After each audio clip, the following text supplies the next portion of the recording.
श्रीयुगलचरणकमलभ्यो नमः। श्रीगुरुदेवाय नमः। श्रीमते निम्बार्काचार्य नमो नमः।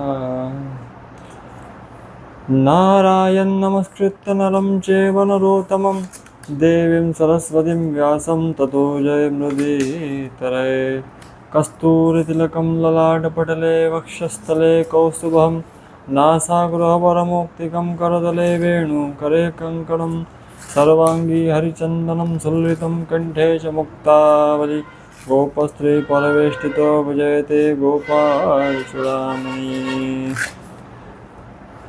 कृष्णाय वासुदेवाय हरे परमात्मने प्रणतः क्लेशनाशाय गोविन्दाय नमो नमः।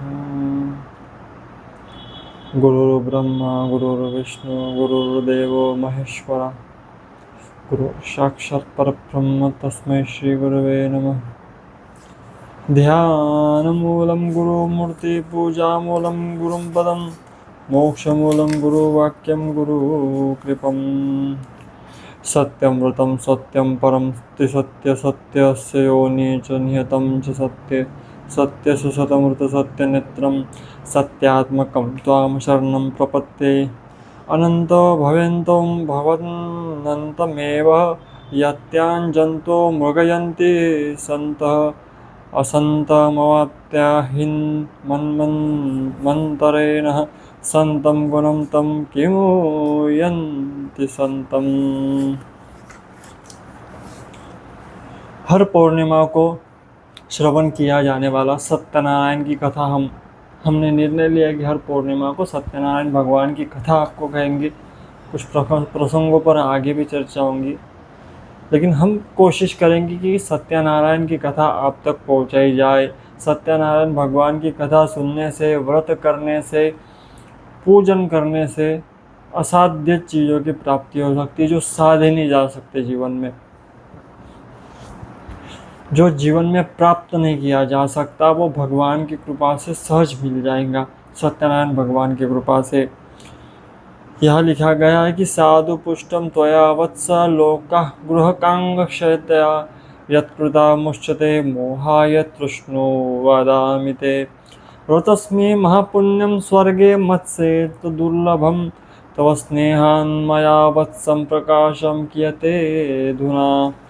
भगवान कह रहे हैं कि हे वत्स, संसार के ऊपर अनुग्रह करने की इच्छा से आपने बहुत अच्छी उत्तम बात कही है। जिस प्रकार व्रत करने से प्राणी मोह से मुक्त हो जाए, उससे मैं आपको बताता हूँ, सुने। ये व्रत स्वर्ग और मृत्यु लोक में दुर्लभ भगवान सत्यनारायण का एक महापुण्य व्रत है। आपके स्नेह के कारण इस श्लोक में मैं कर रहा हूँ। अच्छे प्रकार से विधि विधान से सत्यनारायण का व्रत करने से मनुष्य शीघ्र ही सुख प्राप्त करेगा, परलोक में मोक्ष भी प्राप्त कर सकता है। भगवान की ऐसी वाणी सुनकर नारद मुनि ने कहा कि प्रभु, इस व्रत को करने का फल क्या है, हमें बताइए। जो मैं पहले इसमें बता चुका हूँ, लेकिन आपको ओवरव्यू कर दूँ, आपको मैं याद दिला दूँ कि क्या बात है। इस व्रत को करने का फल क्या है। देवर्षि नारद ने पूछा कि किम फलम किम विधानम च कृतम कैनेव तद्व्रतम तत्सर्व विस्ताराद ब्रूहि कदा कार्यव्रतम प्रभो। भगवान ने कहा, यह सत्यनारायण व्रत सुख दुख और शोक का शमन करने वाला है। सौभाग्य संतति करम सर्वत्र विजय प्रदम यस्मिन् कस्मिन् दिने मत्स्य भक्ति श्रद्धा समन्विता। धन धान्य की वृद्धि करने वाला है, सौभाग्य संतान देने वाला है, विजय प्राप्त कराने वाला है। मेरे प्यारे, अगर कोई व्रत करे तो विजय प्राप्त करा देगा, सौभाग्य की वृद्धि करा देगा। जिस किसी दिन भी भक्ति और श्रद्धा से समन्वित होकर मनुष्य ब्राह्मण बंधुओं के साथ घर में तत्पर होकर सायं काल भगवान का सत्यनारायण की पूजा करें, नैवेद्य आदि रूप में उत्तम कोटि के भोजन पदार्थ सवाया मात्रा में भक्ति पूर्वक अर्पित करें। पहले अध्याय में मैं बता चुका हूँ कि क्या क्या अर्पित करना है, कैसे करना है। इसमें बताया गया केले का फल, घी, दूध, गेहूं का चूर्ण, गेहूं के चूर्ण के अभाव में साठी, चावल का चूर्ण, शक्कर या गुड़ ये सब भक्ष्य सामग्री सवाया मात्रा में लेकर निवेदित करनी चाहिए। मानो शीरा बनाना चाहिए। शीरा आप सब जानते ही हो मेरे प्यारे। आइए दूसरा अध्याय हम प्रारंभ करें। दूसरे अध्याय पर ही चर्चा करनी है हमें, क्योंकि आज पौर्णिमा है। पौर्णिमा भी कौन सी मेरे प्यारे? ज्येष्ठ पूर्णिमा। ज्येष्ठ पूर्णिमा भी कौन सी? अधिक मास में पड़ने वाली पूर्णिमा। तो इसका प्रभाव बड़ा महत्वपूर्ण है, बड़ा उत्तम है। अब ध्यान से सुनना, ये कथा सुनने से भी लाभ होगा आपको, इसका अनंत गुना फल प्राप्त होगा। भगवान की पूजा करना, भगवान को अभिषेक करना, जल अर्पित करना, अभिषेक करना, पूजन करना, जप करना, ये नियम आपको फॉलो करने चाहिए। हर गृहस्थ स्त्री को चाहिए कि अपने घर में वो ज़्यादा से ज़्यादा भगवान का नाम जाप, भगवान का स्नान पूजन, भगवान को नैवेद्य अर्पित करना, भगवान को धूप दीप आदि दिखाना, ये कार्य साधारण नहीं है। भगवान को वस्त्र पहनाना, ये कार्य करते रहने चाहिए। गौ को ग्रास, चींटियों के लिए दाने इत्यादि निकालते रहे। ये स्त्री के धर्म बता रहा हूँ, जो स्त्री को घर में रहते हुए करने चाहिए, जो कि आजकल की माताएं बहनें नहीं कर रही। अग्नि को भोग लगाना, हार्ट अटैक की बीमारियां समाप्त हो जाएंगी अगर कोई अग्नि को भोग लगाएगा आपके घर में। तो ये कार्य माता बहनों को अपने घर के स्वास्थ्य, अपने घर की समृद्धि के लिए करते रहने चाहिए। गौ को ग्रास निकाला जाए, अतिथि का आदर किया जाए, ये कार्य पहले होते थे, इसलिए सुख समृद्धि बढ़ती चलती थी। अब ये कार्य घटते जा रहे हैं तो समृद्धि भी घटती जा रही है। घर अगर कोई मेहमान आ जाए ना, तो उसे क्रोध भरी दृष्टि से देखा जाता है। ऐसा नहीं, सेवा करनी चाहिए। अपने बच्चों को भी सिखाओ। अतिथि देवो भव का ये देश है, इसमें तुम ऐसे उटपटांग अपना ही बिजी समय में किसी की सेवा न कुछ तो तुम्हारी भी कोई नहीं करेगा। ये आदत अपने बच्चों में भी लगाओ। द्वितीय अध्याय निर्धन ब्राह्मण का कथा।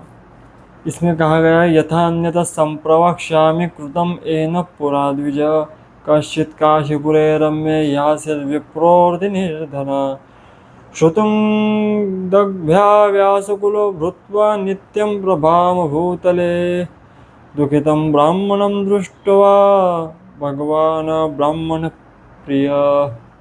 भगवान को ब्राह्मण बड़े प्रिय है। वो गौ ब्राह्मण हिताय च है भगवान।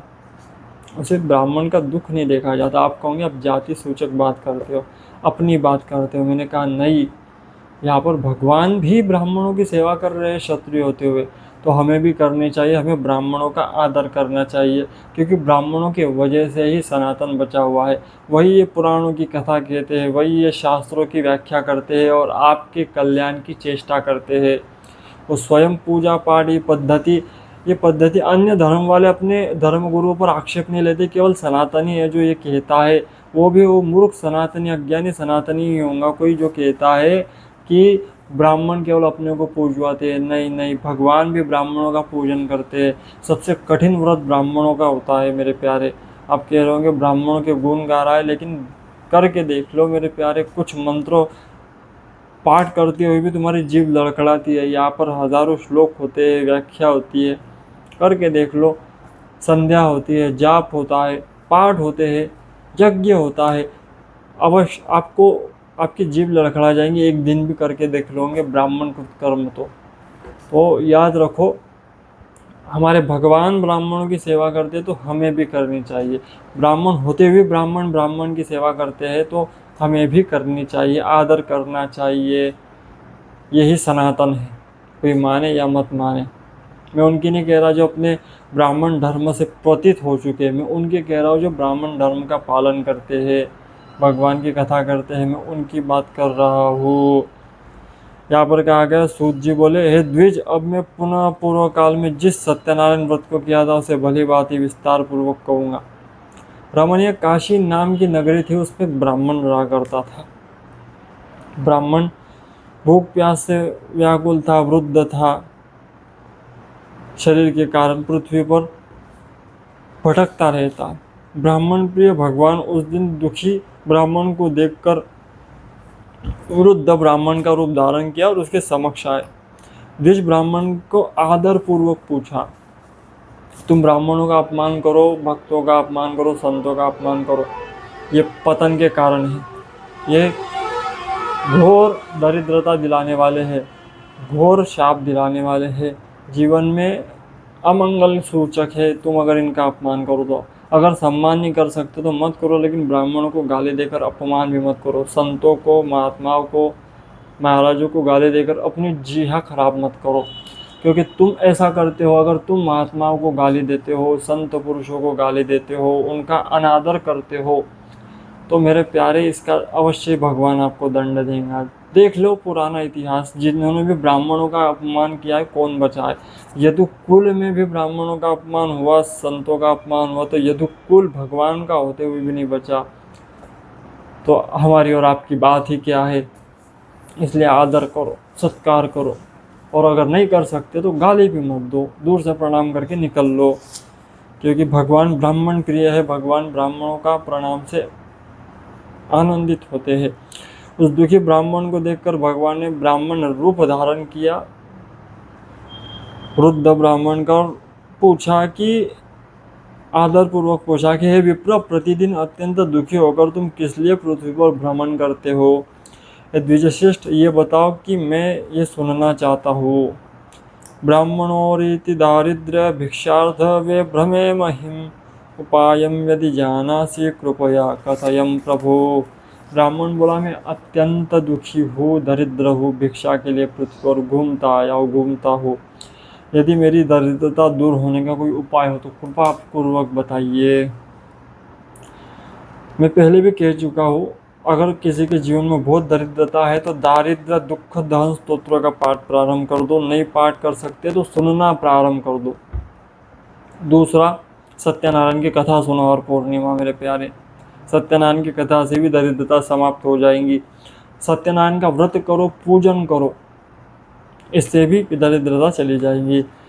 सत्यनारायणो विष्णु वांछित फल प्रदम, तस्य त्वं पूजनं विप्र कुरुष्व व्रतमुत्तमं, यत्कृत्वा सर्वदुःखेभ्यो मुक्तो भवति मानव।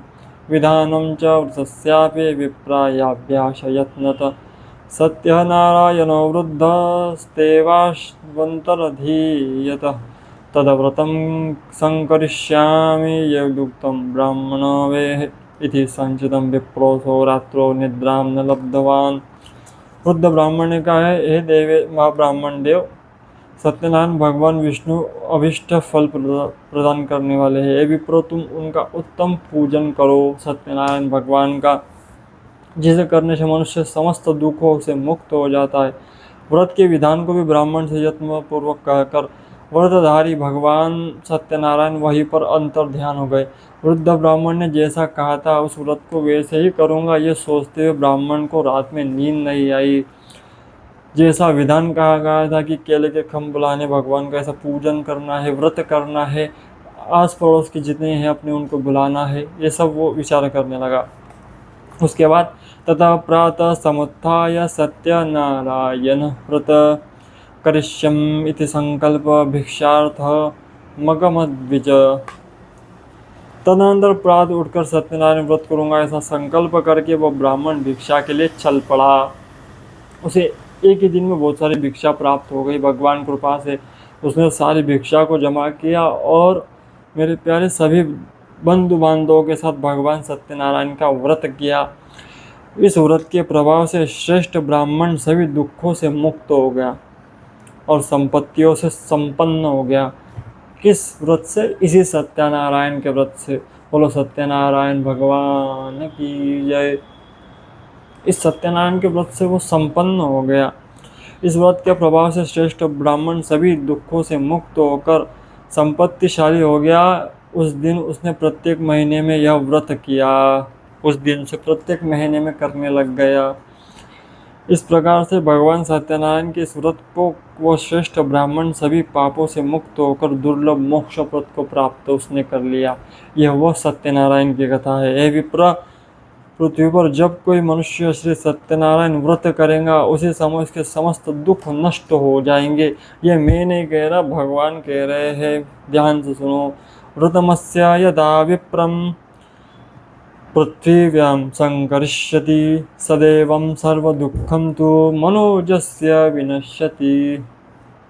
एवं नारायणोक्तं नारदाय महात्मने, मया तत्कितितं विप्रः किमन्यत् कथयामि वह। जब पृथ्वी पर कोई मनुष्य सत्यनारायण व्रत करेगा तो उसे समझ के समस्त दुख नष्ट हो जाएंगे। हे ब्राह्मण, इस प्रकार कोई अब से नारायण ने महात्मा नारद जी से जो कुछ कहा मैंने वह सब सुना दिया। आगे आप क्या सुनना चाहते हैं? तब ऋषि लोग बोले कि मुने, इस पृथ्वी पर इस ब्राह्मण से सने हुए इस व्रत को किसने किया? सुनकर किसने किया वो व्रत? सब सुनना चाहते हैं हम पर श्रद्धा हो तो बताइए। सूर्य जी बोले, मुनियों, पृथ्वी पर जितने व्रत किया, जिसने ये व्रत किया उसे आप लोग सुनो। एक बार वह द्विज श्रेष्ठ धनी संपत्ति के अनुसार बंधु बांधव और परिवार के साथ व्रत करने में उद्युक्त हुआ। उसी समय एक लक्कड़हारा वहां पर आया, जो लकड़ी का काम करता वह आया। लकड़ी बाहर रखकर उसने ब्राह्मण के घर आया, प्रणाम किया। प्यास से व्याकुल वो ब्राह्मण को व्रत करता हुआ देख प्रणाम करके बोला, हे विप्रो, आप क्या कर रहे हो? इसके करने से किस फल की प्राप्ति होती है, मुझे बताइए। तब विप्रो ने कहा, यह सत्यनारायण का व्रत है जो भी मनुष्यों के मनोरथों को पूर्ण करने वाला है। उसी के प्रभाव से मुझे यह सब महान धन प्राप्त हुआ है। देखो, पहले लोग ऐसे होते थे कि राज भी बता दिया करते थे। अगर ये सत्यनारायण की कथा छुपा दी होती तो तुम्हें क्या प्राप्त होता? ये कथा शोक मिटाने वाली है, दरिद्रता मिटाने वाली है, ये भगवान के परम पद को प्राप्त कराने वाली है। लकड़ी बेच के जो धन प्राप्त होता है उसी धन से उसने भी यही किया। समस्त लकड़ी बेच कर आया, उसे जो धन आया उसे इकट्ठा किया और बंधु बांधवों के साथ उसने भी सत्यनारायण व्रत किया उसी नगर में। इस प्रकार मन में चिंतन करता हुआ मस्तक पर रखकर सुंदर नगर में गया। वहाँ धन संपन्न लोग रहते थे। उस दिन लकड़ी का दुगना मूल्य प्राप्त किया। तदनंतर हृदय में प्रसन्न होकर पके हुए केले के फल, शर्करा, घी, गेहूं का चूर्ण सवाया मात्रा में लेकर अपने घर में गया। तत्पश्चात उसने अपने बंधु बांधवों को बुलाकर विधि विधान से सत्यनारायण का व्रत किया। मेरे प्यारे, उस व्रत के प्रभाव से पुनः धन संपन्न हो गया और इस लोक में सुखों को भोगकर अंतः वैकुंठ में चला गया। बोलो सत्यनारायण भगवान की जय। तो ये सत्यनारायण की कथा मन चाह वर प्रदान करने वाली है। तुम्हारी कोई इच्छा है तो निश्चित हर महीने सत्यनारायण व्रत रखो, इसकी कथा सुनो ये, और अपने बंधु बांधवों को प्रसाद इत्यादि अर्पित करो। सबके साथ जो भी हो आसपास उन्हें बुलाओ, प्रसाद अर्पित करो, भगवान का चौरंग लगाकर पूजन मांडे, विप्रो को इन्वॉल्व करे, आसपास जो ब्राह्मणों ने बुलाए पूजन करवाए, नहीं बुलवा सकते तो स्वयं करे, लेकिन ये व्रत प्रारंभ करे, आपको निश्चित फल प्राप्त होगा। महीने में एक बार करके देख लो मेरे प्यारे, आपको फल अवश्य प्राप्त होना प्रारंभ हो जाएगा। आपके दुख मिट जाएंगे, दरिद्रता मिट जाएंगी, जो इच्छा है वो पुनः आपको जो चाहिए वो प्राप्त हो जाएगा। ऐसा मैंने भगवान की सत्यनारायण कथा कहती है। बोलो सत्यनारायण भगवान की जय। औरों को ये कथा श्रवण कराए, औरों को ये भेजेंगे तो उसका भी पुण्य आपको प्राप्त होगा। दूसरा, श्रीमद् देवी भागवत कथा मुझे आज कहनी है, वो भी आप ज़्यादा से ज़्यादा लोगों को शेयर करें, सुने और भक्तों तक पहुँचाएं। सबन को राधे।